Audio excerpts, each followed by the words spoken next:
series known for virtually non-stop shooting, it's surprising how much time you spend in Call of Duty Black Ops Cold War's single-player campaign with your weapons holstered.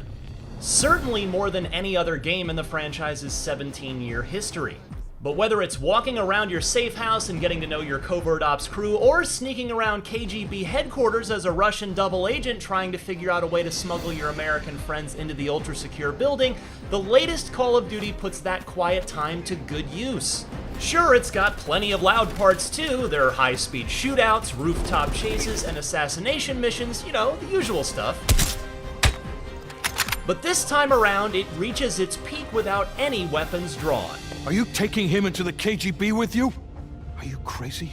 Wait for Mason or Woods to return. I don't need Mason or Woods. I need Bell. He's got the skill we need. Black Ops Cold War really sells its, Black Ops Cold War setting well. You'll see 80s fashion, plenty of CRT TVs, and a whole lot of smoking indoors. It's authentic. Even better, I love how your choices when you fill out your character's psych profile actually affect gameplay.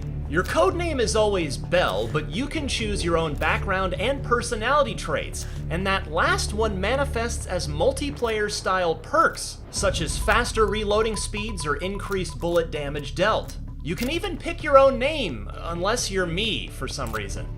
Black Ops veterans will be greeted by some familiar faces. Woods and Mason return from Black Ops 1, though I was a little disappointed that neither has a ton to do in the story other than be your sidekick. Party favors are into trouble. It is some good nostalgia to step back into the boots of Mason at various times, though. There are also a couple of new faces, but the bulk of the co-star screen time goes to Russell Adler, a living legend CIA veteran slash dead ringer for Robert Redford who's recruited you to help stop Perseus, a generically nefarious and shadowy evil man whose actions tend to topple governments, or worse. You ever been attacked by a tiger, Bell? You really get to know your team through the safe house sequences between missions. Here you can review evidence, chip away at secret codes, and chat with your fellow spies via dialogue tree conversations. I very much enjoyed this aspect of the campaign, even if none of those conversations seem to factor into the endgame in the way that other choices do. That's on a need-to-know basis. Meanwhile, combat is your standard Call of Duty stop-and-pop shooting gallery with the same basic at best AI the series has always had. There is precisely one special kind of enemy, an armored goon who's just a bullet sponge. Gadgets are strangely almost non-existent this time around, with one brief RC bomb car sequence in the first mission, and that's it. Weapons are nothing you haven't seen in Call of Duty before.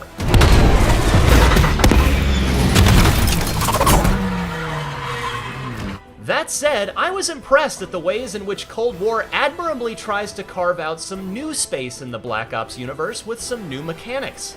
It succeeds in some ways, such as making collectibles relevant to gameplay by using them as in-universe evidence to set up other missions, thus giving you organic motivation to either find those hidden items as you go, or replay the missions they're hidden in before advancing. Classic spy tricks like photography and lockpicking factor into gameplay too.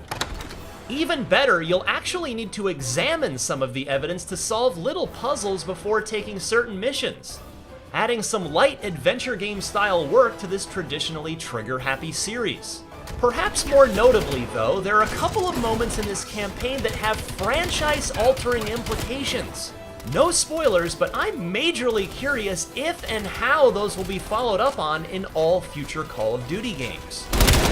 The biggest miss is in how Black Ops Cold War as a whole tries to be as twisty with its plot as Black Ops 1 was, and it just doesn't quite get there. I applaud it for offering multiple endings though. I was both pleasantly surprised and horrified when I chose a bleak ending to see just how far Black Ops Cold War would or wouldn't go, and well, let's just say it got really dark. It was much more interesting than the good guy ending I tried afterwards, and now I'm eager to go back and see some of the other choices. Furthermore, while it's fun to dangle a bad guy over the edge of a rooftop while you interrogate him, like in the opening scene of Tim Burton's Batman, Black Ops Cold War's best mission involves almost no guns at all. Instead, it's an undercover romp through an enemy-infested government building. If that sounds familiar, it's because something very much like it was the highlight of Call of Duty World War II back in 2017.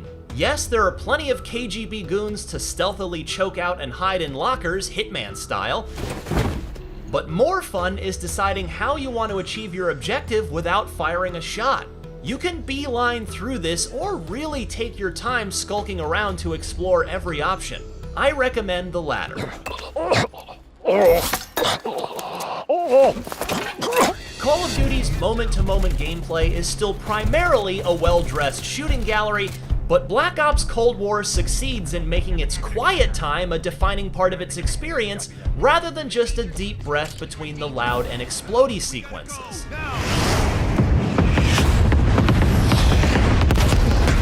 Its story is less successful at leaving a Black Ops 1 level mark, but the importance placed on finding and deciphering evidence as well as the multiple endings give good reason to stick with it beyond its typical 6-ish hour runtime. For more on Call of Duty Black Ops Cold War, look for our multiplayer and zombies reviews coming soon, and don't miss our list of 8 things to know before you dive in. And for everything else in the world of games and entertainment, stick with